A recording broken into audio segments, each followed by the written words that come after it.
Look how smart I am. Freshman, okay. My middle daughter, just a year younger, is a communist. Oh, sure, of course.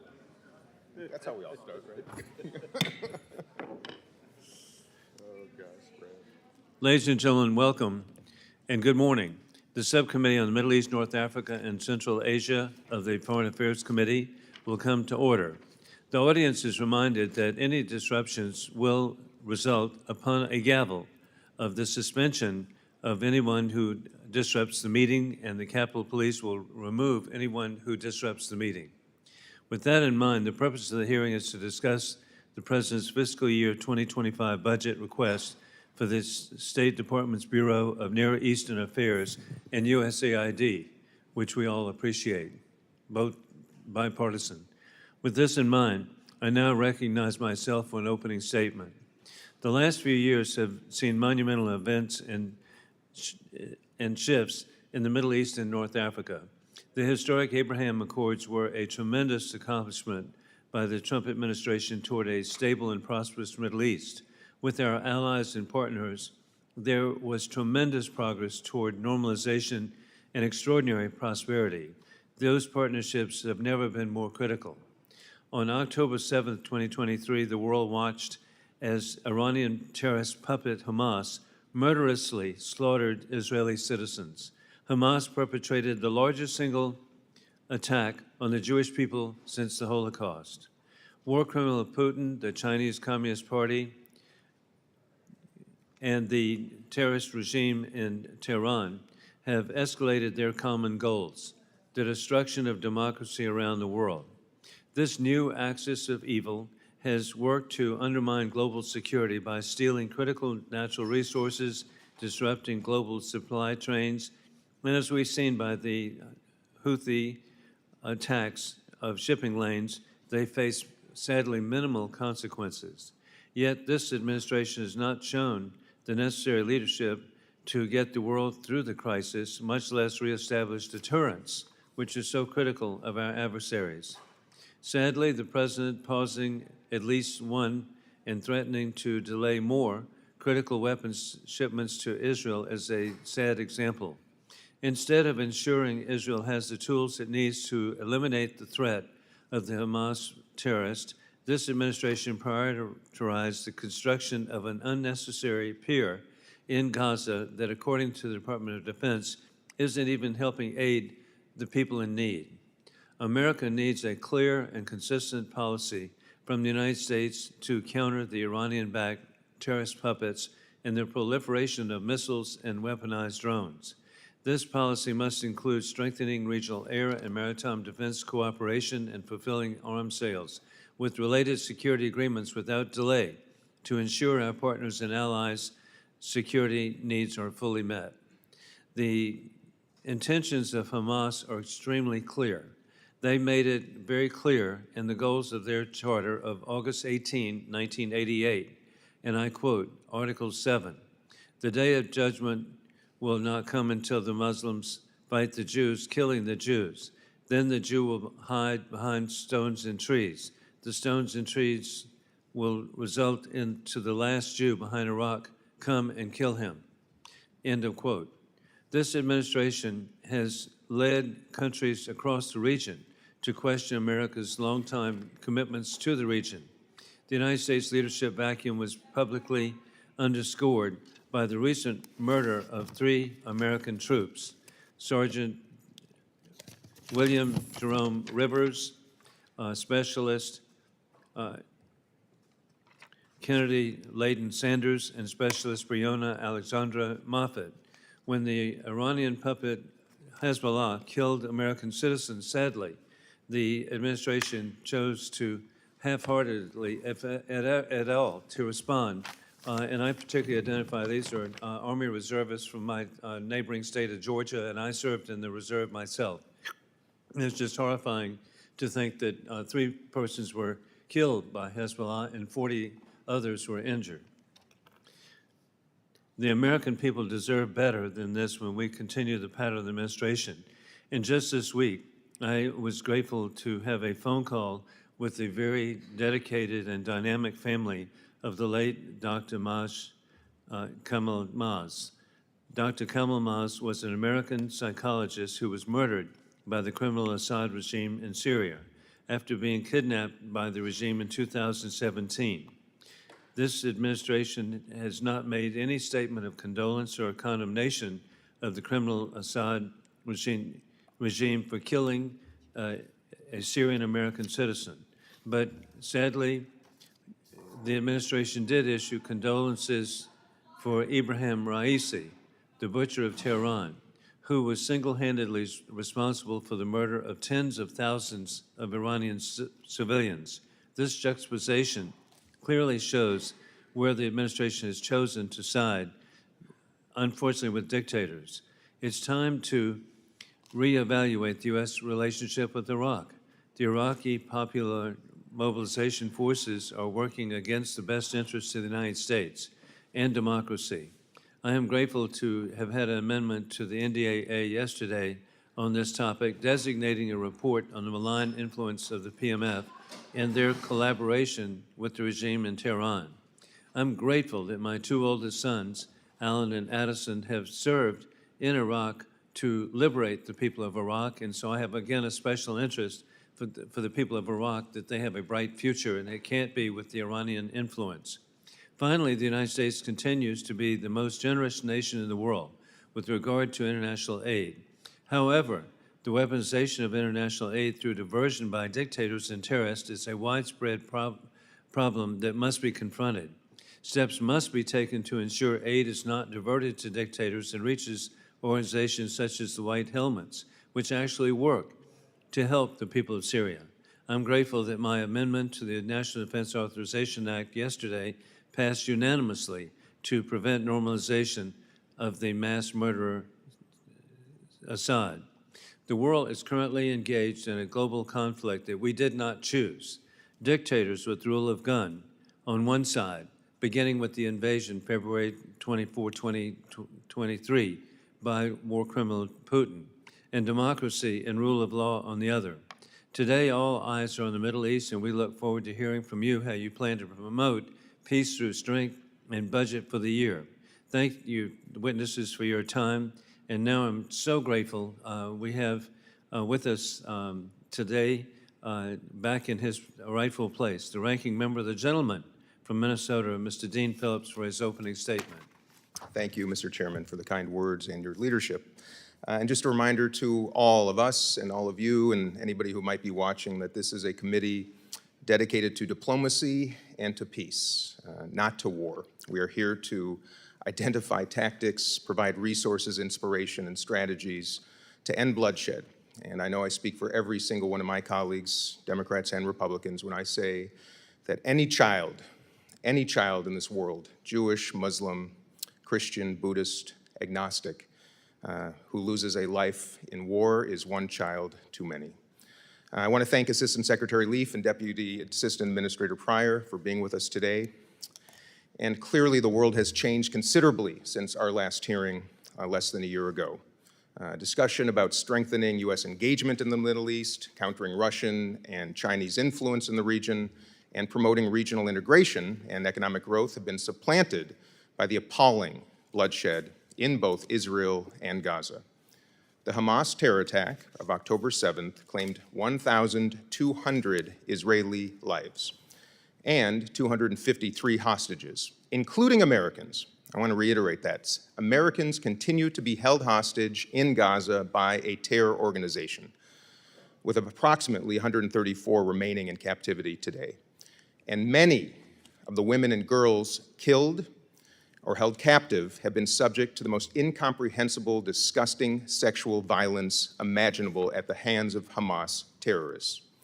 There's not a single nation in the entire world that would not have responded by aggressively targeting the elimination of Hamas, along with its key sponsor, the Iranian regime, are the most destructive and destabilizing elements in the entire Middle East. Israel has justifiably declared war on Hamas, not the Palestinian people. Hamas has sworn to the destruction of Israel. They are cowards who use women and children as human shields. They are cowards who hide in tunnels, thousands of miles of tunnels, under dense population centers. And they are cowards who operate and headquarter in hospitals and schools. In the 8 months since October 7th, the United Nations estimates that over 35,000 human beings have been killed in Gaza. While many thousands are clearly Hamas terrorists, there is no denying the loss of thousands of innocent lives in Gaza and near famine conditions that are currently ravaging the population. Prime Minister Netanyahu and the Israeli government have a responsibility to ensure increased humanitarian aid reaches Palestinian civilians unimpeded, and that all operations to eliminate Hamas terrorists are conducted in accordance with international humanitarian law. And when violations and tragedies occur, such as the strike on the World Central Kitchen employees, it is Israel's responsibility to fully and comprehensively investigate such incidents and hold individuals accountable. Let me be clear. I am deeply, deeply concerned about the Israeli government's failure to present a credible and actionable strategy to ensure the durable elimination of Hamas, the return of all hostages, and to enable, finally, Palestinian self-governance and security. It has become clear that Prime Minister Netanyahu seems to be more focused on preserving his own position of power and short-term political advantages over the long-term security and prosperity of both Palestinians and Israelis alike. So we find ourselves at yet another critical juncture. During last year's hearing, we spoke about the extraordinary possibility of a Saudi-Israeli normalization agreement, which, despite this crisis, still remains a possibility, contingent, and I repeat, contingent on Israel and the Arab world taking the courageous steps necessary to realize it. And while Gaza remains front and center, we mustn't forget Hezbollah, continuing to violate UN Security Council Resolution 1701 by launching thousands of missiles and rockets towards Israel's population centers. We mustn't forget the Houthis in Yemen, who continue to attack commercial and military vessels in the Red Sea, having done so over 68 times, while preventing assistance from reaching Yemeni civilians, half of whom desperately need humanitarian aid. And we mustn't forget the millions of displaced people and refugees desperate for the same thing that every single one of us in this room take for granted: a roof over our heads, food on the table for our children, and a future of possibility. The Near East Affairs budget must reflect the acute needs of the region while affording your agencies the ability and the flexibility to effectively respond to these challenges. I am pleased that Congress finally came together to pass the National Security Supplemental Bill, which included $8.7 billion in military aid and defense assistance to Israel, and $9 billion in global humanitarian aid, much of which will be deployed to Gaza.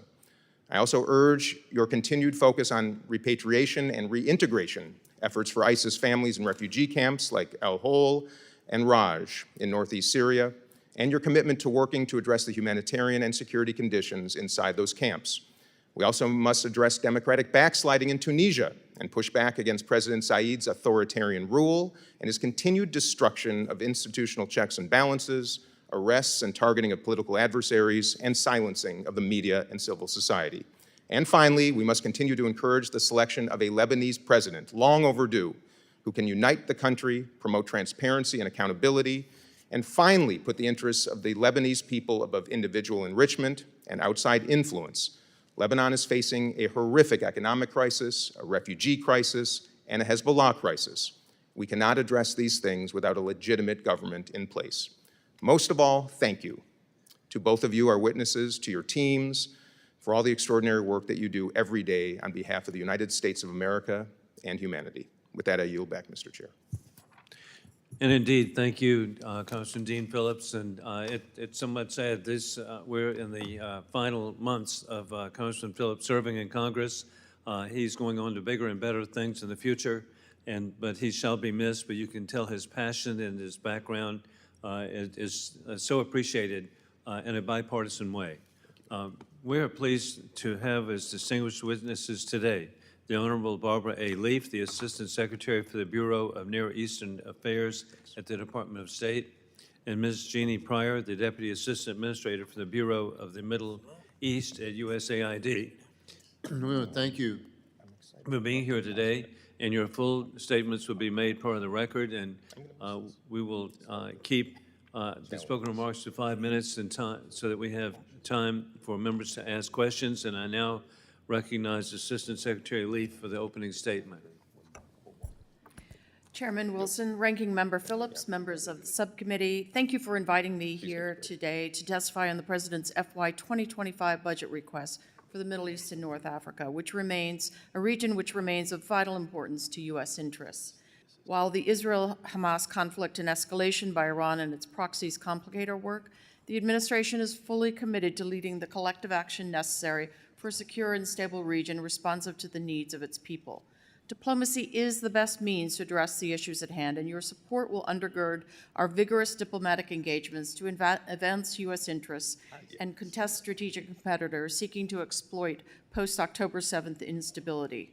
Our regional engagement is anchored by a resolute effort to reinforce our partnerships as they are tested by conflict. We're committed to building enduring peace and security for and between Israelis and Palestinians, including through eventual steps to establish a Palestinian state existing side by side with Israel. Our FY 2025 request includes crucial life-saving aid for Palestinians in Gaza, as well as millions of refugees and internally displaced persons in Lebanon, Syria, Jordan, and Yemen. Our unrivaled network of partnerships, including those forged through the Abraham Accords, creates integrated defense and deterrence to counter malign actors. Israel, with the help of the United States and a network of our allies, was able to defend itself from Iran's unprecedented missile and drone attack. To hold Iran accountable, we engaged with EU partners to secure expansion of sanctions authorities and work jointly with the G7 and others to impose sanctions. Our regional partners play an important role in ensuring regional stability and security. Egypt remains a critical partner for addressing the Israel-Hamas conflict and preventing regional spillover. It serves as a key staging ground and entry point for humanitarian aid and as a throughput for those evacuating Gaza. With Qatar, Egypt is indispensable to our efforts to secure the release of hostages. Jordan has also played a leading role in promoting peace and security in the region, and that cooperation remains critical to our own security priorities. In 2022, we signed the 7-year MOU on assistance. Jordan is making progress towards its benchmarks, and we will be with them every step of the way to implement them. Diplomatic engagement and solutions that build resilient institutions are the only viable paths towards restoring and maintaining stability in the region. Diplomacy can allow Lebanese and Israeli civilians on both sides of the blue line to return home. Our support enables the Lebanese armed forces to provide stability and security for those living on both sides of the blue line. We were grateful for the role they played protecting our embassy perimeter in Beirut during violent protests last October. Our request also calibrates support for the Tunisian people and to address their needs in an increasingly forbidding environment. Targeted U.S. investments have promoted professionalism and accountability within the Tunisian armed forces and countered strategic competitors attempting to gain influence by exploiting Tunisia's current security challenges. Your support for the department's plans to establish an interim diplomatic facility in Libya allows us to scale up our diplomacy amid an intensification of Russia's destabilizing influence. Libya's funding under the Global Fragility Act and our $19.25 million in bilateral assistance request supports Libya's eventual transition to a democratic, stable, and unified state. We seek a durable resolution to the conflict in Yemen through an inclusive peace process under UN auspices. Reckless Houthi attacks in the Red Sea threaten the regional and global economy and undermine those prospects.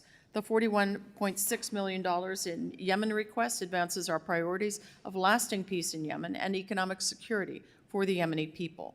Our commitment to greater regional stability includes the enduring defeat of ISIS, which continues to pose a resilient threat.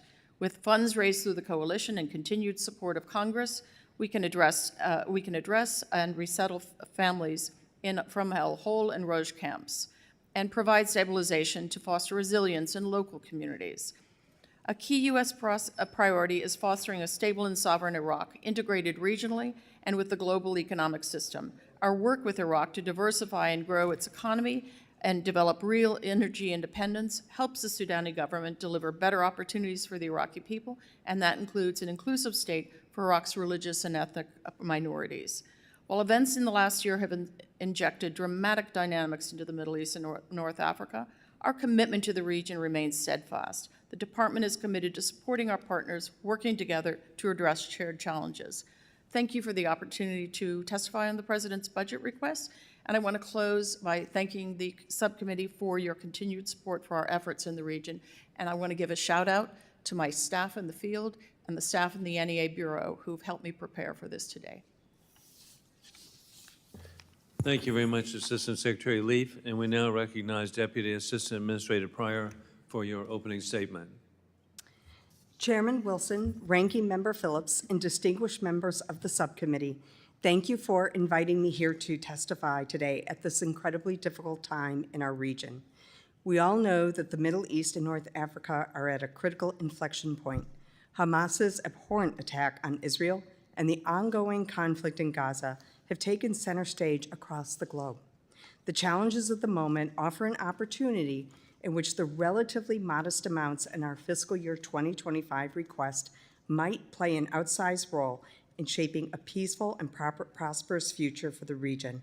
While we remain focused on the immediate response, we must also examine the entire scope of the region's challenges in order to envision a path forward. Water and food insecurity, high numbers of displaced persons from conflicts and natural disasters, corruption and economic mismanagement already strained the region's resources prior to October 7th. The region's fragile economies have been further set behind by the ongoing violence. Palestinian gross domestic product in 2023 declined by $1 billion compared with 2022, all of that in the fourth quarter. And earlier this year, the International Monetary Fund lowered its growth forecast for the region to 2%, significantly below the 5.6% growth seen in 2022. Despite the difficulties of this moment, Hamas's horrific attack makes clear the high costs of yielding the competition for the region's future, not only for the United States, but also for our regional allies. Our fiscal year 2025 request proposes critical investments to address the region's needs. In response to the conflict, we have requested an increase of $10.3 million to mitigate post-conflict needs in Gaza and the West Bank, and $5 million for Lebanon. We've also requested an $11 million increase in funding to support Morocco's recovery from last year's earthquake, and an additional $22 million in Syria to reintegrate returnees from Al-Hol into their communities. We will use these increases and our other requested investments to build on our previous accomplishments. For example, just this month, USAID supported the departure of 66 families from Al-Hol camp to Deir ez-Zor Governorate, where we are supporting them and their communities with legal assistance, transitional shelter, psychosocial support, and job opportunities. And just this week in Morocco, Administrator Samantha Power announced our partnership with the government of Morocco and an NGO to give direct cash grants to 180 cooperatives whose livelihoods were compromised by the earthquake. Our peace-building work deserves particular attention given the growing divisions in the region. Although tensions remain high, we continue to see signs of hope in the dedicated peace builders in the region. Our partners through the Nita M. Lowy Middle East Partnership for Peace Act remain committed to their work, and our Middle East Regional Cooperation Program has likewise seen positive signals for continued cross-border collaboration from its participants. Proposals for collaboration between Palestinian and Israeli researchers remain among the top proposed Merck partnerships.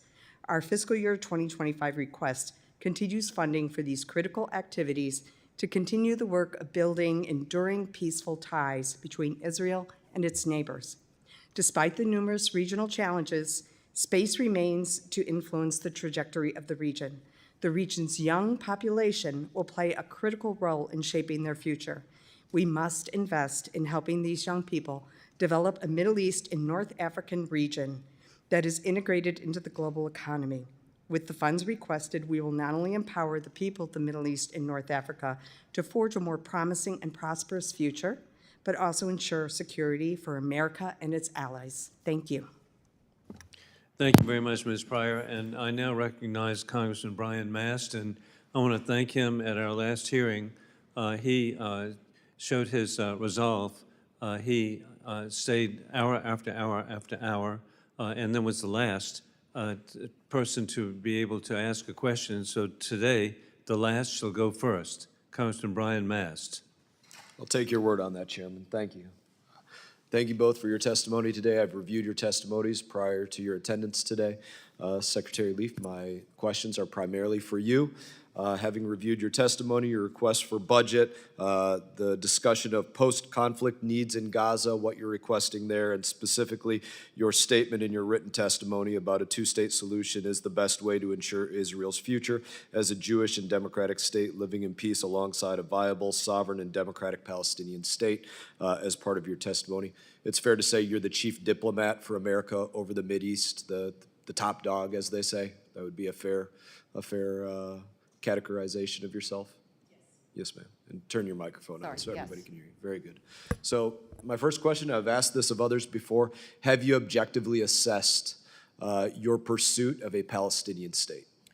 So, Congressman, when have I objectively assessed it, meaning are the conditions there right now? They're not right there. Did you They're not there. objectively, do you just decide, hey, I think there should be a Palestinian state? Or did you objectively look at this? Longstanding policy, and it's certainly been the stated policy of this But did administration. you personally, as the top dog over the Middle East, objectively assess whether we should make a state out of a group that currently holds 5 Americans hostage, roughly 5 Americans hostage, killed 35 Americans in the last couple months? Did you objectively assess? So, Congressman, we have no intention of working with Hamas in that endeavor. What we're talking about is something entirely different. I would hope you don't. Yes. So let me ask a question related to that. But you did objectively assess this? Yes. Okay, who did you objectively assess would become the leader of the Palestinian state that you wish to create? It's not for us to designate a leader. But if you are objectively assessing whether the United States of America should put resources into creating a Palestinian state, as the top diplomat over the Middle East, we would expect that you objectively assessed who would become the leader of this state. No, it is not for us to determine that. I didn't say you're going to determine it. I said, who do you objectively assess will be the leader of that? I don't have an objective assessment as to who will be the leader. So you for did that. not objectively assess who would That's not become the part of the- leader of the state that you wish to make? No. So you don't assess, well, maybe you can do it right now. Would you assess that Hamas would be the leader of that state? Absolutely not. Palestinian Islamic Jihad? Absolutely not. Fatah? Fatah is not the leader of anything right now. I'm It is asking a you po- if you assess. Fatah is an organization. It's a political organization. Al-Aqsa It's one of Martyrs a number. Brigade. No, absolutely. Lions Den. Any of the FTOs, any of the organizations that we have designated as foreign terrorist organizations are exactly that. That is not what we're talking about. But certainly, as you being our top diplomat in the area, you should be able to understand that we should have every expectation that if you're pursuing creating a Palestinian state, that you would have objectively assessed who you think would be the leader of that. Now, let me ask you something else. Do you objectively assess that if they were made a state today, that they would have to be labeled a state sponsor of terror? Who is the they in that question?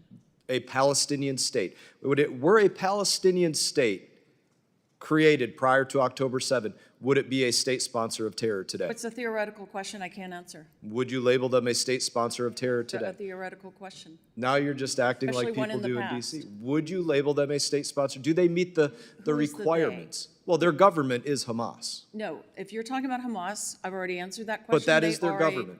No, but we're not talking about Gaza. We're talking about a Palestinian state, and that's a larger question, and it would be a negotiated process. Who would negotiate that?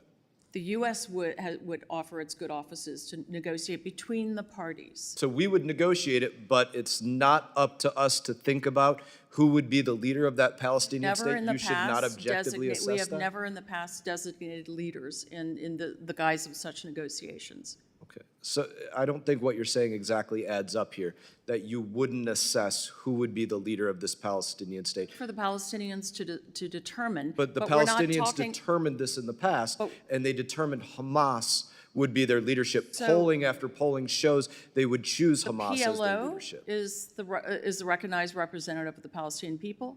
Hamas is an FTO and lies outside of the PLO. You think the PLO is recognized as the leadership by the Palestinian people? The Palestinian Authority governs, the PLO is the representative. You think that's what the Palestinian people I believe? haven't done polling on this recently, But as the top diplomat over the Middle East, I would expect that but you've the reviewed this. PLO is the entity that did the Oslo Agreement with Israel. It appears and- to me, as my time has expired, I thank you for trying to answer. You have not objectively assessed whether it is wise for America to pursue making a state out of Palestinians, and I suggest you do as the top diplomat over the Middle East. Thank you very much, Congressman Brian Mast. We now proceed to Ranking Member Dean Phillips for 5 minutes. Thank you, Mr. Chairman. Secretary Leaf, I want to thank you again for your emphasis on, and the State Department's emphasis on the repatriation and reintegration efforts of the ISIS families. I spoke about that in my opening remarks. My bill, the Syrian Detainee and Displaced Persons Act, renewed the position of the ISIS detainee coordinator and directed the development of a strategy on how to address these camps. It became law in the 2024 NDAA, and even in Minnesota. 2 half-brothers were reunited with their grandparents and repatriated another family of 10 back to the United States. So I just want to compliment you on that effort. I know some might question, why would we do that for ISIS families? But perhaps you could speak to the why. Why is it important? The work that your team is doing is critical for U.S. national security. So with regard to this effort on repatriation, and I will say it's an all-hands effort because my colleagues in the Bureau for Counterterrorism also work assiduously on this effort, as does the Bureau for PRM, the Bureau for Population and Migration. So what I would say is the following: that those encampments of El Hol and Rouge are both filled with families, children. More than half of the population is children, and they are the sort of the human leftovers of ISIS, and they suffer as much as anyone at this point. The quest to resettle them in their home countries, whether it's largely Iraq or in Syria, goes precisely to the effort of trying to integrate people back into communities, to make those communities resilient, and to be resilient against a resurgent ISIS. And that goes directly to our national security interests. Thank you for that affirmation. Ms. Pryor, you spoke of MEPA's People-to-People Partnership for Peace Fund. Try to say that 5 times fast. Can you tell me how you're looking at that since October 7th? Has anything changed? And how has the peace-building community in general responded to these events since? Thank you for your question. So we were concerned with the conflict. What would happen to MEPA? But as we've worked with the peace-building community, we have been inspired by their reaction. What they see in this, in all their trauma and all their grief and anguish on both sides, Israelis and Palestinians, they have redoubled their commitment to peace. And that's hard in their larger communities. So it is really incumbent upon us to continue our support to them while they try to bring back the idea of peaceful coexistence and rebuild those frayed ties between the 2 communities.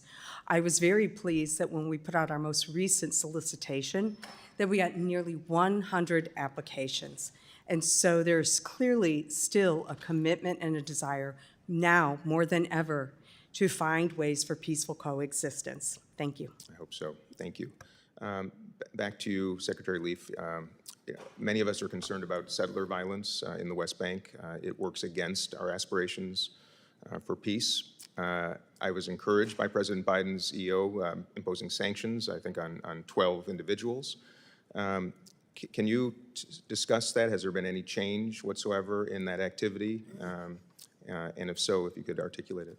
So this has been a longstanding effort over the last, I would say, at least 2 years, and it culminated after October 7th with what we saw as a very sharp increase in violence on the ground, and an effort to really just push communities off their land over and over again. And obviously destabilizing, clearly harmful for the interests of stability and for the lives of Palestinians in the West Bank, but frankly, it ultimately can be a spark and a flashpoint, and therefore a security issue for Israel.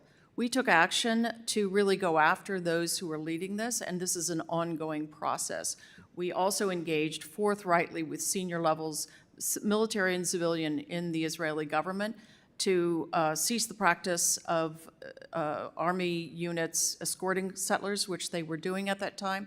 That is largely but not entirely stopped, but we really asked the Israelis to redouble their effort to bring this down. We've seen a decrease, but it is by no means over. And lately, we've seen organized efforts to obstruct critical humanitarian aid going into Gaza. Yeah. Last quick question. I listened to my colleague, Mr. Mass' comments about the myriad of terrorist organizations ostensibly trying to represent Palestinians.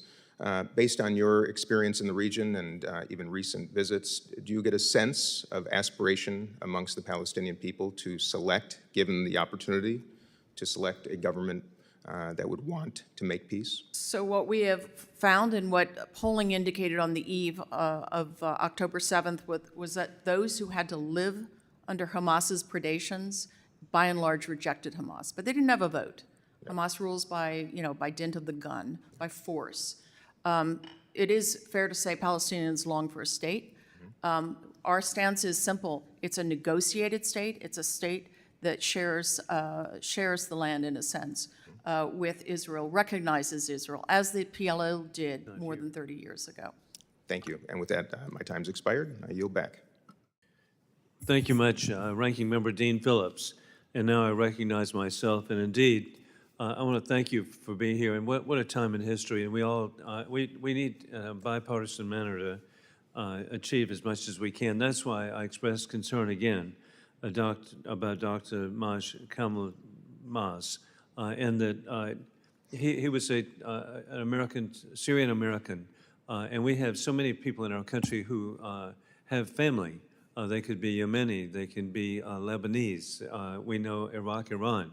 But in Syria, for Assad to murder an American citizen, there must be a response so that Americans can visit with their families safely. And of course, dictatorships have a history of doing this with the murder of Alexei Navalny, the kidnapping of Vladimir Kara-Murza by war criminal Putin. Over and over again, people should have freedom of travel without being kidnapped and murdered. With that in mind, I'm also, Secretary Leaf, so concerned about the regime in Tehran, the dictatorship's oil exports to finance their terrorist puppets, Hamas, Houthi, Hezbollah. Additionally, they use that money to oppress the people of Iran. We know that the vast majority of the people of Iran would want to live in a modern civilization. And the Iranian American community diaspora, the Iranian diaspora around the world, just dream one day for freedom and liberty for the people of Iran. With that in mind, to what extent is the administration working with the European allies to ensure a snapback of all UN sanctions on Iran to be triggered at the Security Council before the remaining restrictions on Iran's nuclear program lapse in 2025? Congressman, thank you for that laydown of all the issues that, in fact, consume this administration. What I would say about snapback is this is an issue that is discussed diplomatically with our partners. I would default to discussing this in a classified setting as to the various aspects of the nuclear program and how that is affected by snapback or not. But I want to address some of the concerns that you just laid out about Iran's freewheeling efforts to destabilize the region. You're right, it is at a cost as much to the Iranian people as it is to the people of the region. And therefore, we have really bolstered our efforts both across economic, diplomatic, military efforts to drive pressures on that. And as we saw on April 13th and 14th, we had an extraordinary opportunity that was quite successful to bring together regional and European partners to bolster and defend against proxy attacks and attacks directly from Iran against Israel. I think that is, however terrifying that night was for all of us, for Israelis most of all, it was a ready demonstration of an appetite for common action that we didn't see 10 years ago. Additionally, back to Syria. Yes. It really concerns me. The Arab League, much to all of our disappointment, has recognized the Assad dictatorship. I'm hoping that every effort is made for the United States not to reach out to the dictatorship, particularly in light of their use of chemical weapons. And then their use of chemical weapons, now we find out today that war criminal Putin is using chemical weapons against the civilian population of Ukraine. And the parallels keep going, and Putin helped lead the effort of the total destruction of Aleppo, then the total destruction of Mariupol, and now the planned destruction of the second largest city of Ukraine, 1.4 million people in Kharkiv, and using chemical weapons against the defenders there. With that in mind, what effort is being made not to prevent normalization with Assad?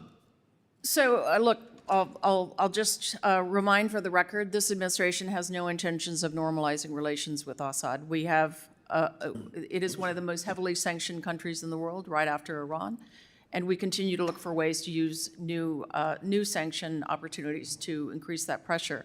We've been very clear with our Arab and other partners that we see no value in the act of giving Assad re-entry to the Arab League.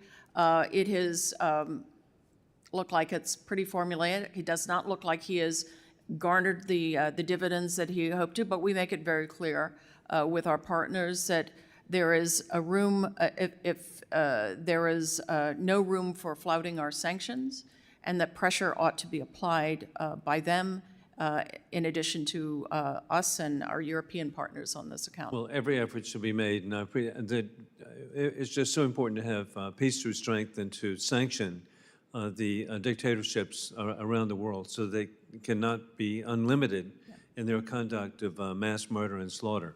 With that in mind, we now proceed to Congressman Brad Schneider of California. Sherman. Oh, not of Illinois. Thank you. Thank you for being here. We saw the death of Ibrahim Raisi.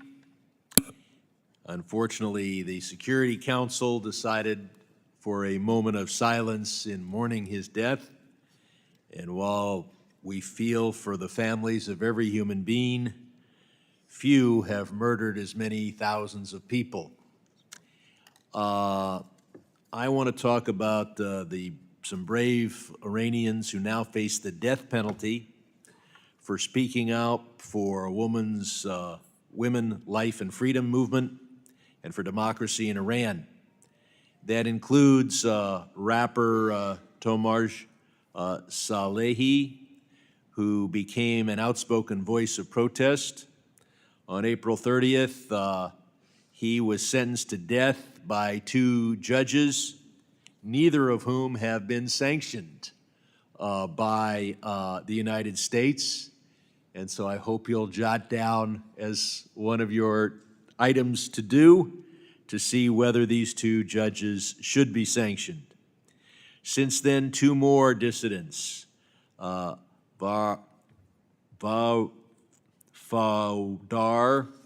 sorry for the pronunciation, and Danielle Mohadam have been reportedly arrested for their own protests. Can you commit that the State Department will use all appropriate forums to call for the release of these individuals? Absolutely. And I would hope that you would suggest to Linda Thomas Greenfield that at an appropriate time in the Security Council, there be a moment of silence for the families of those who Ibrahim Raisi sentenced to death, 30,000 of them in 1988, the 1,500 murdered in 2019 in Bloody November, and the many others who are victims of his blood-stained hands. As to the Houthi, they have killed men for being gay. They have murdered thousands and put their bodies hanging. They have murdered thousands. They are an illegal terrorist group. But what is also not recognized is that there is a real genocide that has happened in Ethiopia, and there are now 600,000 people are dead. And now food in the Horn of Africa is more costly as a direct result of the Houthi, who are probably killing more today through their actions in driving up the price of food to the point where people can't afford it than events in Gaza. We have occasionally bombed the Houthi to stop them or retaliate for them hitting ships, but bombing is imprecise. Saudi bombing is so imprecise that we get a little angry at it now and then. There's a legitimate government of Yemen. They're asking for defense articles. They're willing to do on the ground what needs to be done to save thousands of lives in Yemen, hundreds of thousands of lives in Yemen, hundreds of thousands of lives for those dependent upon food shipments through the Red Sea. Why are we not providing those defense articles? Thank you for that set of questions, Congressman. So when the administration came into office, one of the first acts of the president on foreign policy terms was to ask that we set up an envoy in an effort to drive the ongoing war at that time to a close, to a peaceful close, to a truce. That is what we did over the course of 2 years, and we have a de facto truce. However, in the meantime, this and a roadmap to peace, to Yemeni negotiations under UN auspices. Quite frankly, we think the food insecurity would only grow greater. The situation would become more parlous if that war were to resume. I'm not suggesting a resumption of the war, but if the legitimate government doesn't have defense articles, that will resume the war, as we know that Marib is under possible Houthi attack. So if you're going to prevent the Houthis from expanding this war, peace through strength rather than the idea that because you're for peace, you're against defense articles. No, I understand what you mean. I'll point out that we had Blinken, of course, yesterday. He committed that within 30 days he'd get back to us as to whether the popular resistance committees in Gaza should be designated as either foreign terrorist organization or specially designated terrorist organization. And I bring that to your attention because you're the one that's actually going to have to do the work. But this is as you know, Hamas does not act alone. It has sister cousin organizations. Islamic Jihad, Palestinian Islamic Jihad is the best known of those. Second on that list is the Popular Resistance Committees, who are responsible for participating in the massacres of October 7th, but have also killed both American and Israeli civilians. So I hope that you'll get that work done and that we will see them designated. I'll leave it to you as to which of those two designations most apply. And finally, as I pointed out to Secretary Blinken, we want a rapprochement with Saudi Arabia and Israel, but not at the cost of a successful Saudi nuclear program. Saudi has occasionally said they want what Iran has. Well, Iran has the enmity and hostility of the United States. Saudi Arabia, remember that any weapon that was in the Shah's hands, supposedly our friend in 1978, was in the hands of the Ayatollahs in 1979. So I hope that any 1, 2, 3 agreement with Saudi Arabia has the additional protocol for more inspection, prohibits reprocessing, prohibits refinement, and otherwise meets the gold standard, and that gold standard is already exemplified in our agreement with the UAE, our nuclear cooperation agreement with the UAE. And thank you, Congressman Brad Sherman of California, and we now proceed to Congressman Mike Lawler of New York.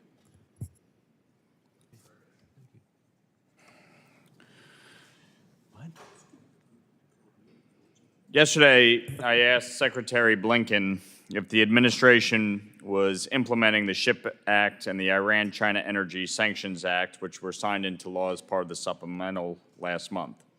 He said that they've been sanctioning oil tankers involved in the Iranian oil trade, but that's not exactly what the bills do. So, Ms. Leaf, do you plan to implement the SHIP Act sanctions against ports and refineries that process Iranian oil? Yes. Have you started that process? I would have to get a more detailed answer for you, Congressman. I don't know where that process lies. I know that we've sanctioned over 220 persons that are involved in the transshipment of oil Since the bill took effect, I don't or know. you're talking about prior to? up to now. Up to now. Okay.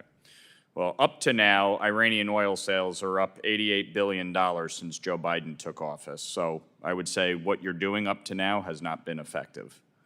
Do you plan to implement the Iran-China Energy Sanctions Act sanctions against Chinese financial institutions in cooperation with other departments?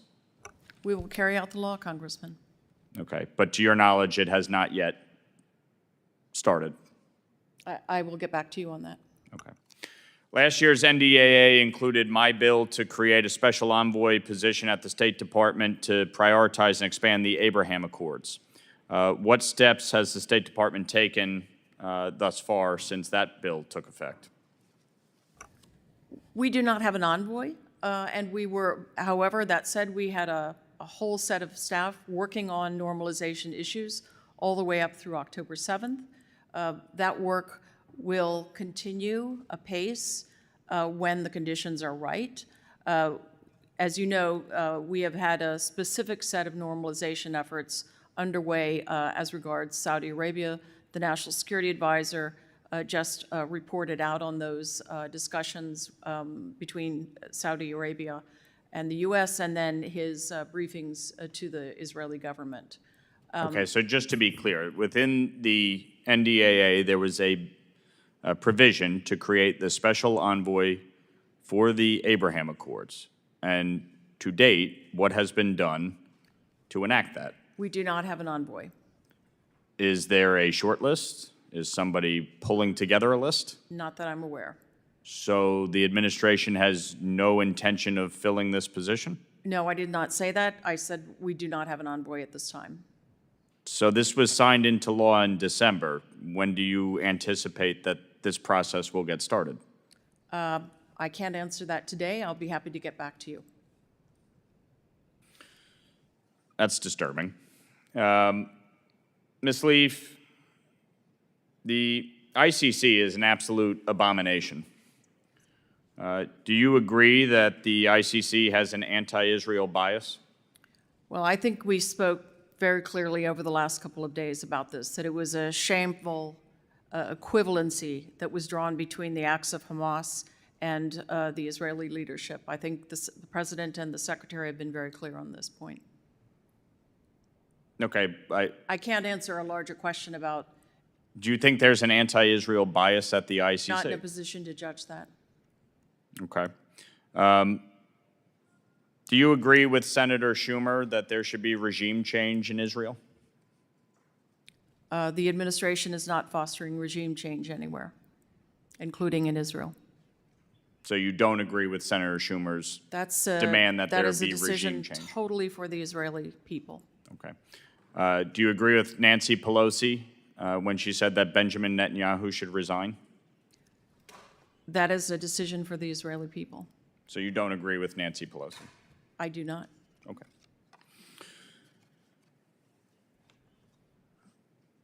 Is Israel committing a genocide in No. Gaza? No. The fastest way for a ceasefire to occur would be for Hamas to surrender and release all of the hostages, correct? Yes, it is. Okay.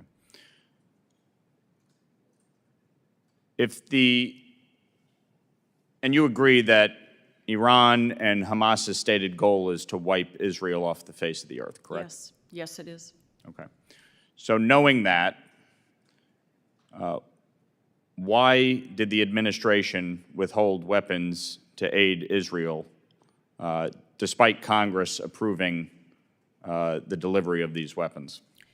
So at a time of intense discussions with the Israeli leadership, between the U.S. and Israeli leadership, over the question of a major combat operation in Rafah, where at the time 1.4 million IDPs were crowded into a very congested piece of Gaza, where all the infrastructure for their assistance was located there. At that time, the president made a decision to hit pause on one shipment.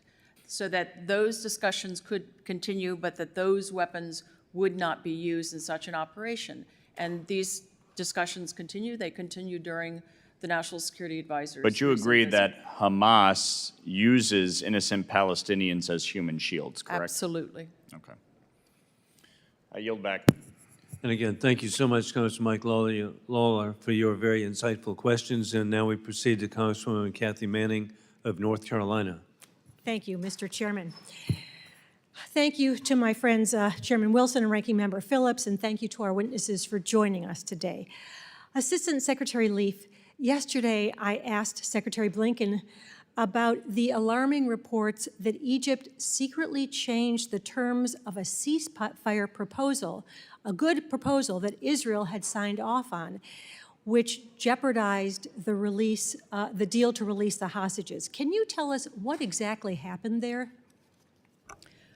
I've seen those reports. I really can't elaborate on them, and I don't really know whether there's anything at all to this. I hope you will follow up on this because it is extremely disturbing to think that a country that we give billions of dollars to aid every year would change the terms of a ceasefire agreement and jeopardize getting the release of hostages who we are all determined to get back to their loved ones safely. Do you find that recognition of a Palestinian state by Spain and Ireland and Norway and other unilateral steps are effective to help secure the release of the hostages and forge a resolution to the conflict? So our stance on this is very clear. We support a negotiated solution, a negotiated creation or roadmap to a negotiated Palestinian state. Unilateral recognition doesn't advance anything. And can you clarify the administration's policy on the Israeli operation in Rafah? Do you believe, I mean, we've now seen what's happening in Rafah. There is the exodus of many, many people from innocent civilians from that situation. How can Hamas be defeated in Rafah how can Hamas be defeated without any operation in Rafah? No, I think the President and the Secretary and the National Security Advisor, all of us who've had these discussions, have been very clear. It's a question of how an operation is undertaken, under what conditions, setting the conditions for people to safely move, ensuring that there's humanitarian infrastructure for them to move to, and then how to go in is the subject of military to military discussions. And I think our military has given really good advice on going in a targeted way and in a way that really mitigates the risk of civilian harm. And have the Israelis been open to that advice? We have seen them adjust over time, and we are watching this very closely, as the National Security Advisor said. So as we discuss the day after, hopefully when this war concludes, how do you see the willingness of Arab partners to assist with the post-war security and reconstruction, and do you see hopeful signs? I do. And look, this conflict has engendered tremendous turmoil, public anger across the region at the suffering that has been very visible to everyone, the suffering of civilians who are caught in harm's way in the conflict. But I think the governments that we have been talking to, those with relationships now with Israel and several who do not yet have relationships, they have a deep-going commitment to the same quest that we have, which is an enlarging integration across the region. That means Israel integrated into the region. So I do expect that we have a lot of partners on the other side of this conflict. As I'm sure you have been doing, I have been following all of the reports about the horrific sexual violence, mutilation, humiliation that was used as a weapon of war by Hamas against Israeli women and girls. And we are deeply concerned about those women who are still being held hostage. And recently a video was released from a Hamas GoPro camera showing how horrific their treatment has been. What levers do you see for getting Sinwar to release those hostages? So I met with families of those 5 young women on one of my, I think, 8 trips out to the region since October. And it was a wrenching discussion. And I, for one, could not bear to look at that video again. At the end of the day, we have, at the end of a phone line, a guy who many people have termed a psychopath. He's certainly messianic. He certainly thinks he's achieved some place in history, and he has dragged everyone towards a terrible place. But I will assure you that both Egypt and Qatar and a few other countries that have some level of influence, but especially those 2 countries, they have worked relentlessly at this effort. So yes, there is pressure from conditions of the conflict itself. There's pressure, I think, from Gazans who want an end to this conflict. But our 2 partners have put unstinting pressure on Hamas. Thank you for your testimony. I yield back. Thank you very much, Congresswoman Kathy Manning. Again, can you imagine, we're going to miss, we lose Dean Phillips and Kathy Manning. This is just not good. And so, but we appreciate their service. And then we get, but very talented freshmen in here too. So Congressman Gabe Amo, all the way from Rhode Island. Thank you very much, Mr. Chairman, and thank you, Assistant Secretary Leaf and Ms. Pryor, for being here today. As we continue to witness the devastation in Gaza and increased instability across the region, it is clear that we need an immediate and lasting ceasefire that surges humanitarian aid into Gaza and releases the hostages that continue to be held by Hamas. As my colleague, Ms. Manning, just stated, we must be prepared for the day after. A long-term plan is essential for Israelis and Palestinians alike to have security and self-determination. And I pray personally that it's a plan where the tragic events on and following October 7th are never repeated.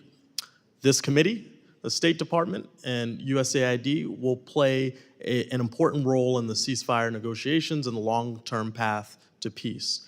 Assistant Secretary Leaf, I just want to hear briefly about how you and leaders at the State Department have elevated the humanitarian imperatives as you've engaged in negotiations and your thinking as it relates to the day after. Thank you, Congressman. So we have out on the field right now a special envoy, Lise Grande, who has 30-plus years of working in the most dire of humanitarian conditions, places of conflict. And she is out there in Israel now leading our efforts, corralling our efforts, working across the Israeli government, with the Egyptian government, with humanitarian actors, with the Israeli military, to really bring everything to bear so that we can have a true surge of humanitarian assistance that's not just episodic, but that is sustained. The conflict is unbelievably complex, and the conditions inside Gaza really pose tremendous challenges to the humanitarian workers. Lise Grande is working hand in glove with all of these parties to see that there are deconfliction mechanisms, that all the pieces are put in place so that the food, that the critical humanitarian assistance gets to those in need. She also has plenty of experience on stabilization efforts. So when you talk about the post-conflict setting, we look at it in three sort of buckets. There is security, there is post-conflict governance, and there is, the recovery and reconstruction piece. You can throw a lot of money at that last piece, but the first 2 pieces are really shaped, first and foremost, as the Secretary has said, apart from the military effort to destroy Hamas's capabilities, giving and allowing an alternative to Hamas's ideology is critical. So you've heard the Secretary, the National Security Advisor, the Chairman of the Joint Chiefs speak to the need for Israel itself to have a larger strategic political set of objectives alongside the military campaign. Military campaign will just be, as the military say, continually mowing the grass, but not really achieving that settled conditions in which we will work with our partners to stand up alternatives to Hamas in security, alternatives to Hamas in terms of governance. And to an earlier question, we think we have partners out there. We know we have partners out there, but we're going to need a lot of assistance to get those security and governance pieces elaborated in a way that works for the people of Gaza and that is framed in a larger political context. On the point of surging humanitarian aid, a topic that I am concerned with, earlier this month, Ms. Pryor, USAID announced additional greater federal funding for ready-to-use therapeutic foods, life-saving treatment for children who are facing acute malnutrition. One of only 2 domestic producers of those ready-to-use therapeutic foods is in my home state of Rhode Island at a nonprofit named Adhesia Nutrition, which stands ready and able to offer this critical assistance to vulnerable civilians in Gaza, particularly the youngest. Ms. Pryor, how are these ready-to-use therapeutic foods getting into Gaza to help children facing malnutrition? And at present, are you able to effectively provide these therapeutic foods to civilians in Gaza? Thank you, sir. You're right. RUTFs are incredibly important in an emergency response, especially for children who are suffering from severe food insecurity. The challenge right now is just getting goods in. We've had access, open, closed, depending upon security conditions within. We are not getting nearly enough assistance in. The economic support funds that I oversee don't actually engage in this, but I'm happy to go back to my humanitarian assistance colleagues and get more information about this issue specifically. Thank you. Thank you, Ms. Pryor, and I think the urgency of the moment is clear, and we need to act accordingly to make sure that we address the hunger that far too many are facing. And with that, I yield back. Thank you very much, Congressman Gabe Ammo. We now proceed to Congressman Brad Schneider of Illinois. Thank you, Mr. Chairman. I want to thank both witnesses for being here today. I have so many questions. I wish we could dwell on all of them. But I'll start, first of all, associate myself with comments of those who've gone before me, but start at a high end. Is the U.S. committed to our leadership role in the MENA region? Absolutely. And expected to stay committed to that for the long term? Yes, sir. Okay. Does the budget we're talking about and presented here reflect that priority and what we're trying to achieve? Yes. Okay. Those are my easy questions.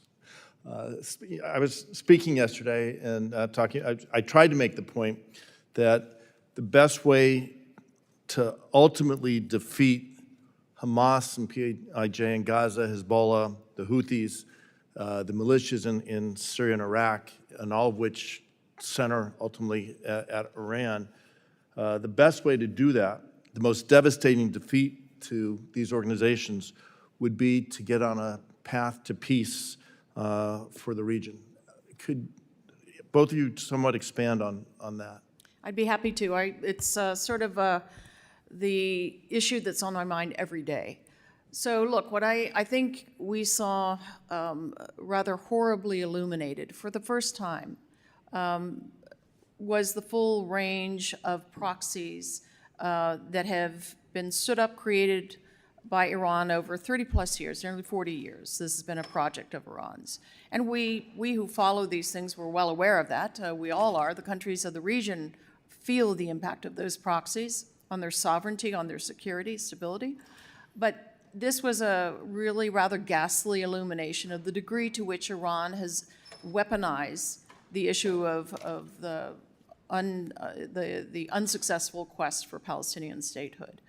So you are absolutely right, Congressman. That is an abiding conviction of this administration, that the best way to take the air out of the balloon, if you will, to take this cause away from these terrible terrorist organizations and from Iran itself, is to get the Palestinians on a pathway to a negotiated state, a state that recognizes Israel, that lives side by side with Israel in peace. Ms. Pryor, I don't know if you want to add to that at all.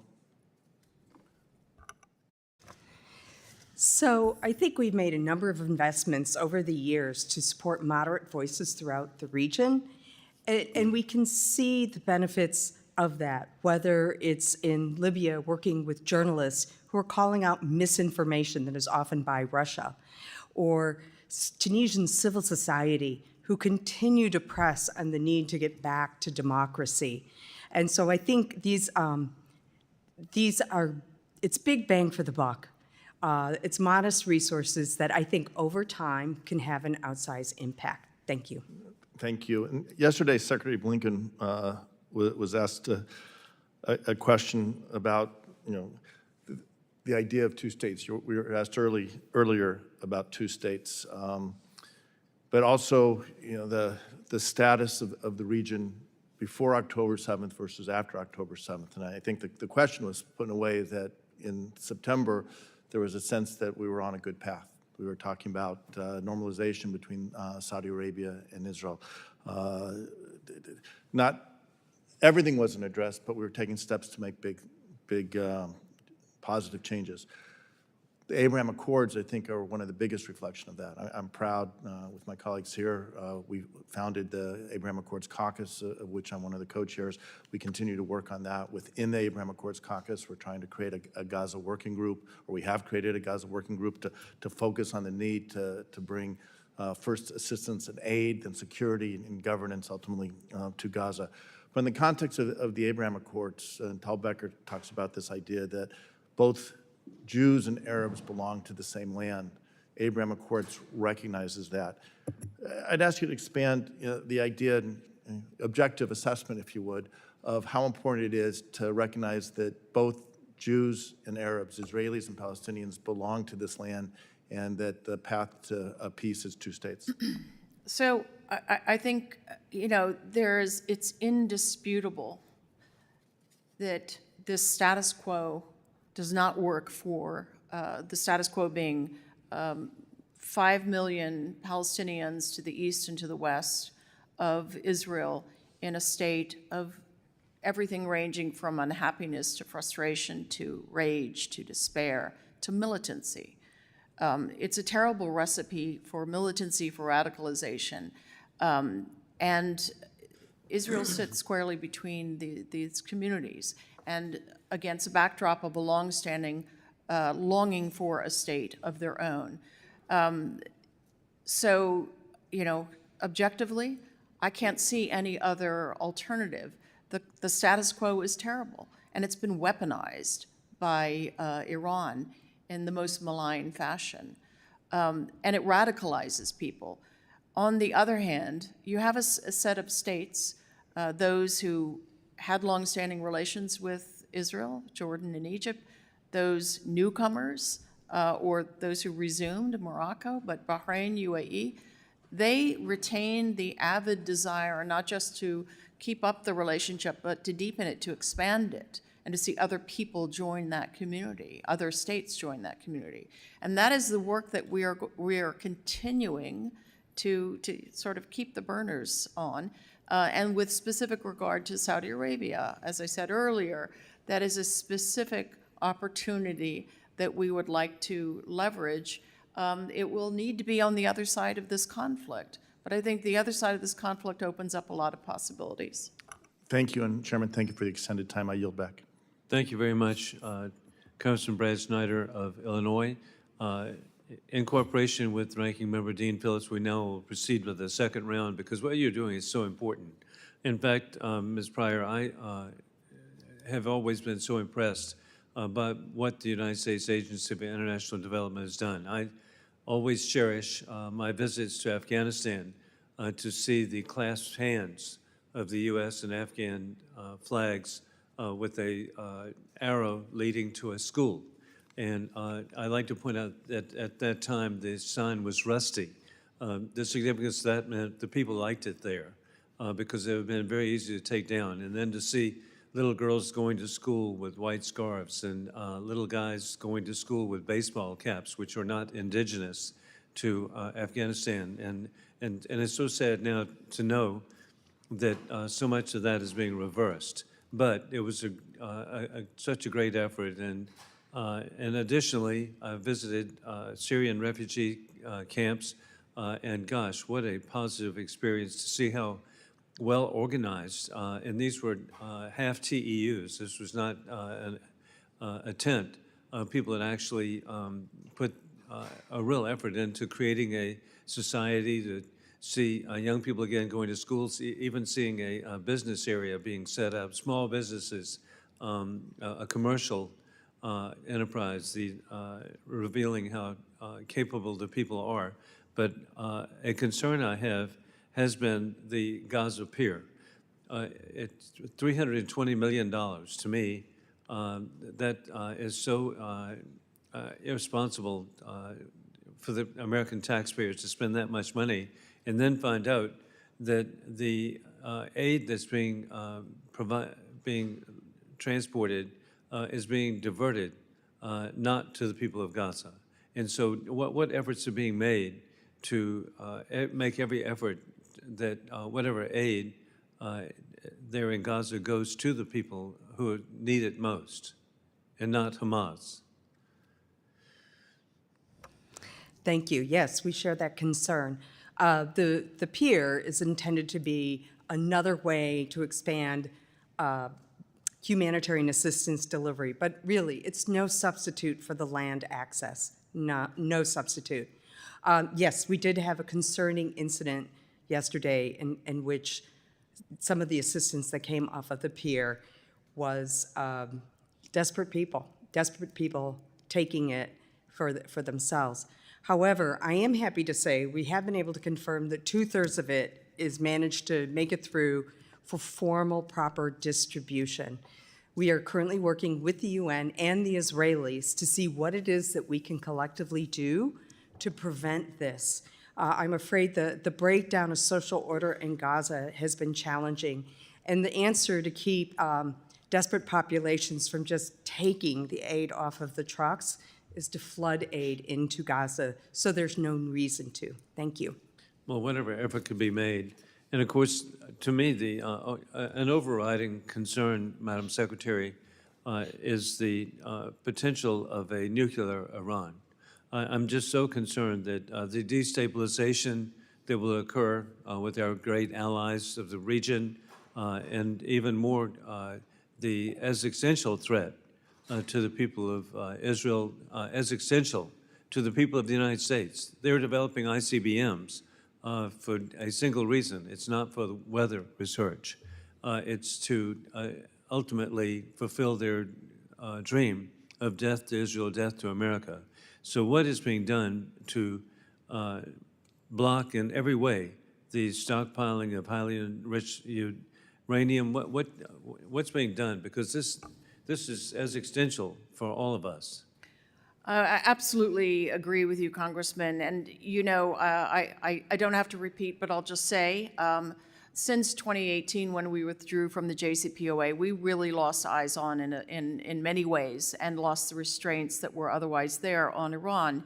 Iran has not shown a particular appetite or seriousness about nuclear diplomacy, as we call it, but we are, the president remains committed to seeing that Iran never has a nuclear weapon. So we are using all the tools at our disposal, and we're working with multilaterally as well as bilaterally on sanctions and disruption activities. And on the one hand, we've seen the steady accretion of fissile material. We have not yet, but we watch very closely, seen steps taken that would move towards weaponization of that. But that is an overriding concern for the administration.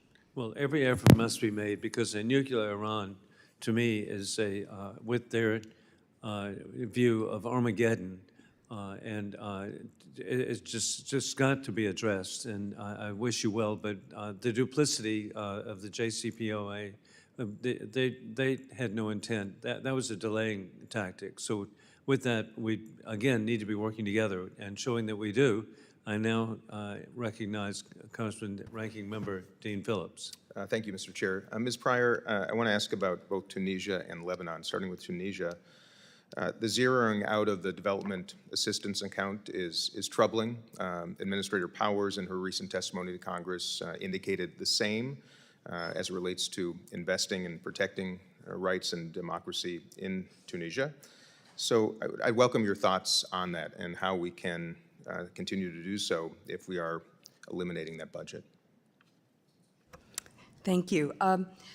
So the decrease in Tunisia's budget is very much a reflection of the democratic backsliding in the country and the hard choices we have to make across the region about where we invest our funds. However, we are preserving within the budget the same percentage of assistance for civil society as we have in the past. Civil society is key to holding the president of Tunisia accountable and pushing back on the democratic backsliding. And so our commitment to those organizations remains. Can you give a little bit more detailed example of how that works and how those dollars are used to that end? So for example, we had a youth training program on leadership, and six of our participants ran for the legislature, and 3 of them were elected. So we now have a small foothold of moderate voices going into Tunisia's deliberative bodies. It goes without saying, and I'm sure you would concur, it's a little bit of a chicken and the egg. If we withdraw resources because of the backsliding, how can we reduce the backsliding? So I still find that troublesome, I have to say. Lebanon, we're all aware of the political and economic crisis. Administrator Powers, of course, spoke about the mass displacement of civilians along the Lebanese-Israel border. Can you speak to ways that USAID is trying to address this other humanitarian issue that is not getting nearly the attention that I think it needs?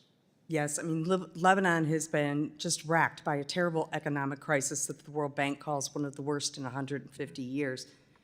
Just to begin with, going into the current conflict in the region, but Hezbollah's attacks on Israel has now spawned another humanitarian crisis in the south of Lebanon. Approximately 93,000 Lebanese have been displaced as a result of Hezbollah's actions, and they have lost their livelihoods. Their children are losing out on education, and so our budget requests ask for a modest increase in Lebanon to help these people rebuild their lives, whether it's the opportunity to return to the communities of origin or if they have to start anew in another community. Okay, thank you. Ms. Leaf, relative to the livelihood support that has run out now for the LAF and the ISF, I think in December, are there ways that we can be supporting those institutions in Lebanon to provide some degree, a modicum of stability? Yes, and I mean, part of the way we're doing that, aside from the funding streams, the FMF, we are working assiduously in a couple of directions. One is diplomatic with a set of partners, putting pressure, frankly, on the Lebanese parliament, the Lebanese political chieftains to do their job, which is to elect a new president that will set up an empowered cabinet and a prime minister. And on the other hand, my colleague Amos Hochstein continues his work side by side with our ambassador, Lisa Johnson in Beirut, to do the backdoor sort of de-escalation efforts between Israel and Hezbollah. And at the point when we move to a ceasefire, his work will begin in a proper formal way. And we are looking at that point through that process. We would look at a more bolstered effort for the LAF, but coupled with the border demarcation work. Okay, on that subject, is there a chance, do you think, of a permanent border demarcation agreement? Hope springs eternal. That's Okay. what we're aiming for. Good. And then lastly, another refugee crisis, of course, the Syrian refugees in Lebanon, and I think a scapegoat for their economic challenges and whatnot. What are we doing to support them specifically? Of course, we do a lot of work through our humanitarian funding across the region. We have demands in every direction. We are also redoubling our efforts with the Lebanese government not to target them, not to do anything that would look like refoulement, but Okay. to allow them access to the same funds. Thank you. And that they quickly, visit. Ms. Pryor, anything USAID on that subject of Syrian refugees, quickly? Yes, on our side, in addition to providing humanitarian assistance, one way which we do is using electronic vouchers. So Syrian refugees pump money into the Lebanese economy. But on the development side, what we have done is we work with the Lebanese communities that are hosting these refugees to reduce the toll on the communities. So for example, we have helped these communities expand schools to accommodate Syrian refugee children. We've helped communities improve their water pumping stations and wastewater treatment to accommodate the extra pressures that the refugees are putting on this critical infrastructure, so that this way the Lebanese don't also suffer along with the Syrian refugees. Thank you both, and I yield back. And thank you very much, Congressman Phillips. And I want to commend you, Ms. Pryor. The voucher system really works. That's very creative. And to address, again, in Syria, the thought that half of the population, 14 million people, due to the Assad dictatorship, have lost their homes, businesses, their mosque, their church. But thank goodness we've got good people like Kathy Manning now who are trying to get things back on track. I assume you're turning it over to me, Mr. Chairman? Thank you, I appreciate that. Actually, well, let's stick with Syria and Lebanon for just a minute. You have described a really terrible situation in Lebanon, which we are all aware of, and it's because of Hezbollah, it's because of Iran, it's because of all the refugees that have been forced out of their homes in Syria because of Assad. What, if anything, can be done with regard to Lebanon? Is there any chance of pushing Hezbollah out?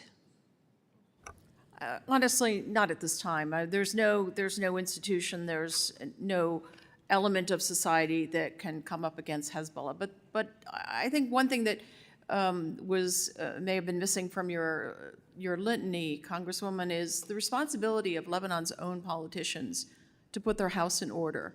That's where the work begins, to put a fully empowered government in place that will undertake critical economic reforms that will raise the country from its dire state. They're in a gridlock of their own devising. And so, yes, they lose control over anything, including the degree to which Hezbollah drags Lebanon into a war. Well, that makes me think about the innocent Palestinian people in Gaza who have not been able to create any kind of a responsible government. When you think about all of the 400 miles of underground tunnels, sophisticated tunnels, and all the building equipment that went into those tunnels to be used for a war, rather than that equipment could have been used to build houses and schools and businesses. Why have the people in Gaza been unable to get rid of Hamas? I think it's, if you look at footage of the events back in 2006, 2007, people were being thrown off off rooftops. It By was Hamas. By Hamas, and those were other Palestinian political elements, Fatah and others. It's been a reign of terror, and it's been a very closed off piece of territory. So it's not surprising in a sense. I want to see at the end of this conflict, on the other side of it, the opportunity for Palestinians of Gaza really to enjoy the fruits of selecting their own leadership and running their own affairs. So let me ask you about UNRWA, because I question whether the underlying mandate of UNRWA, which has been only to assist the refugees, not to help them build new lives, not to resettle them, whether that underlying mandate has been a fundamental problem that has perhaps prolonged the conflict.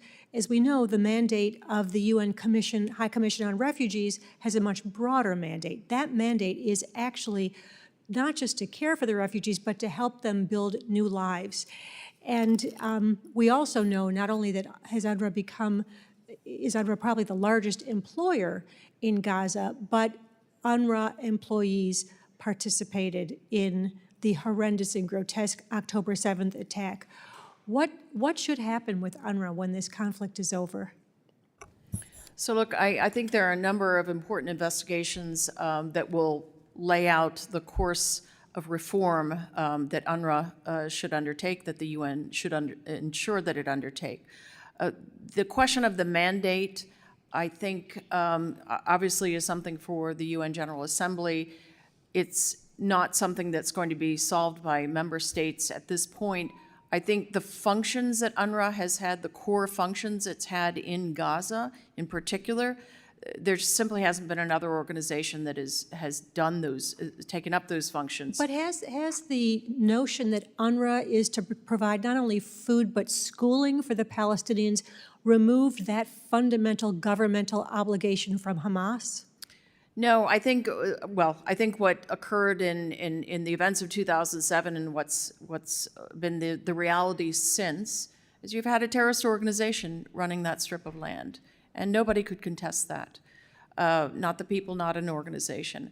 On the other hand, to your question about where do we go from here, we have to remember also that UNRWA has these critical functions in Jordan, Syria, Lebanon, and on the West Bank.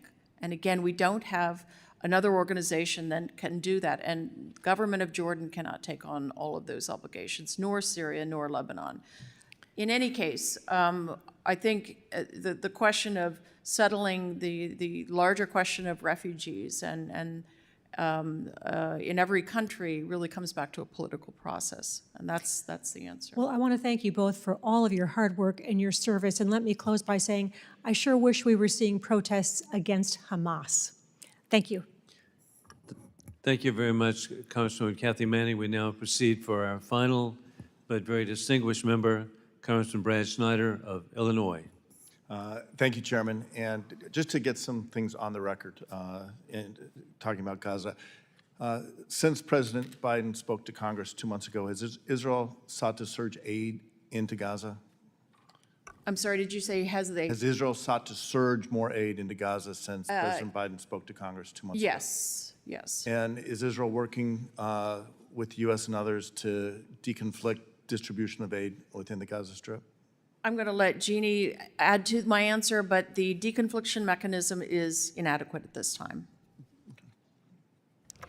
Yes, we continue to work with the Israeli government on improving deconfliction and trying to introduce best practices from other conflict environments, but a lot of work remains to be done. Thank you. Is Hamas intentionally seeking to disrupt aid coming into Gaza and getting throughout Gaza? It's seeking to control it where it can, and that is there's also a high degree of lawlessness, but Hamas is an actor in that. Okay. Let me shift gears and talk to, I like the term you used, the other side of the conflict.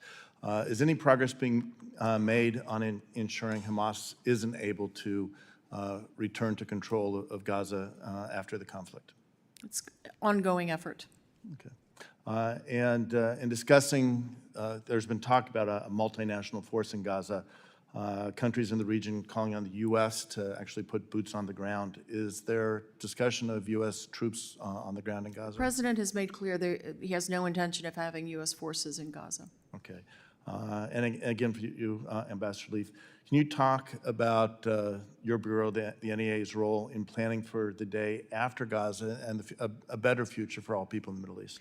So in addition to the terrific staff that I am privileged to lead in the Bureau, I have a set of staff dedicated to this proposition and drawn from different sectors with different experience. I also rely on several of our chiefs of mission in the field now who have extensive experience on Israel-Palestinian matters.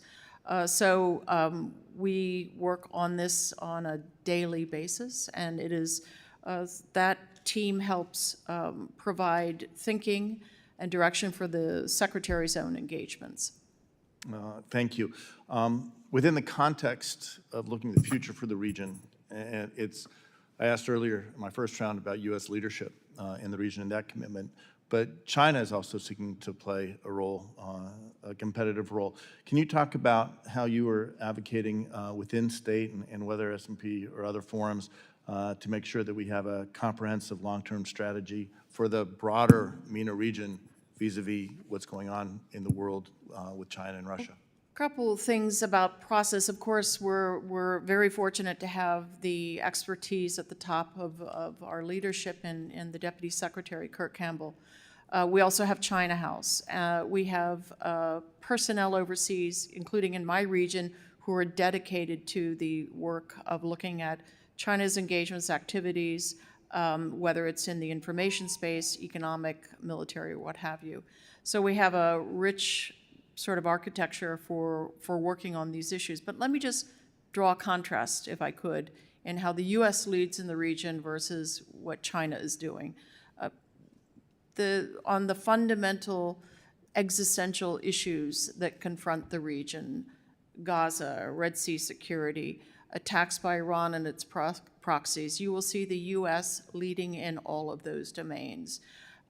Whether on the hostage negotiations, on the relief effort for Gazan civilians, whether it's on questions that relate to the Palestinians in general, you see the U.S. leading on that.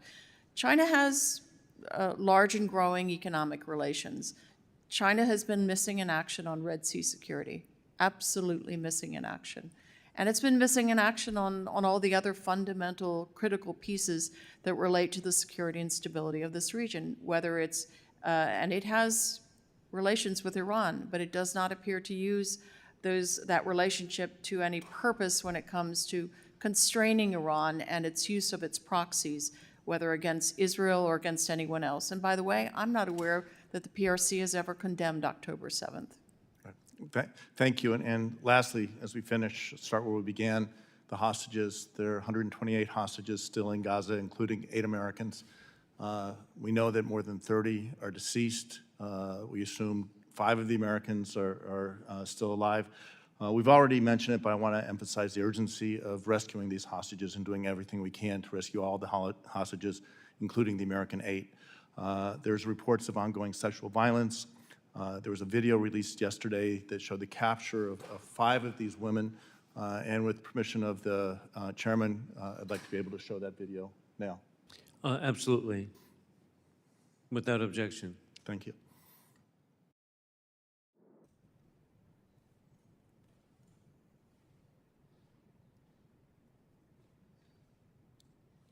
I don't know if we can get the volume.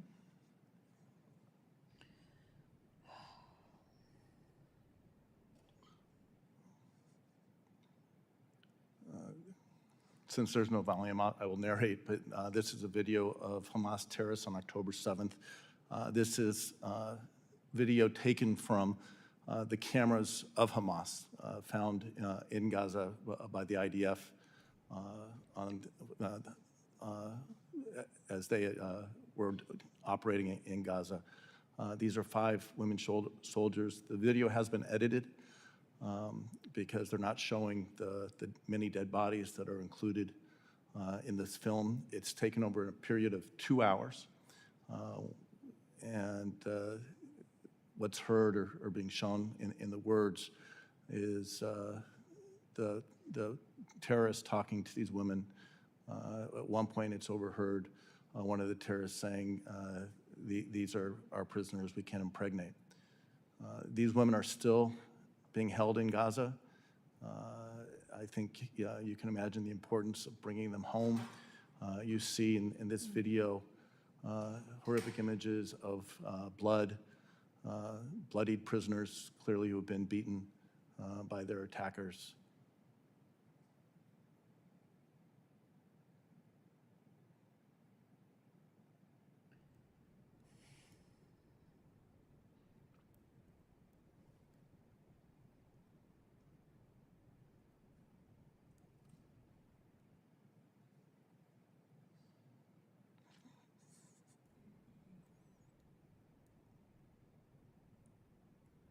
You see, he's saying, "You are so beautiful" to one of the women. What the terrorist is saying that.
So the video shows the capture of hostages, an absolute war crime against humanity.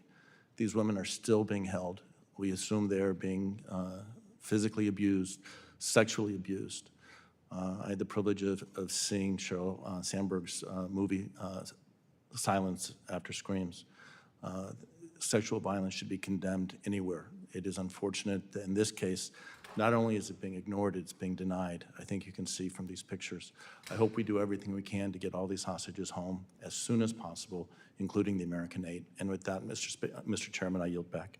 Thank you very much, Congressman Snyder. And it just can't be understated, the horror, the barbarism, the inhumanity of persons on Captagon on amphetamines who actually videoed what they were doing of the mass slaughter and the sexual attacks on women on October 7th. And truly, Madam Secretary, we're talking about people of Israel, but also American citizens. 35 were murdered, and another 6 that we, I believe, have identified as being captive. With that in mind, I want to thank the witnesses for their valuable testimony. I want to thank the dedicated staff of the Foreign Affairs Committee and the members for their questions. The members of the subcommittee may have some additional questions for the witnesses, and we will ask you to respond to those in writing. Pursuant to the committee rules, all members have 5 days to submit statements, questions, and extraneous materials for the record, subject to length limitations. Without objection, the subcommittee stands adjourned.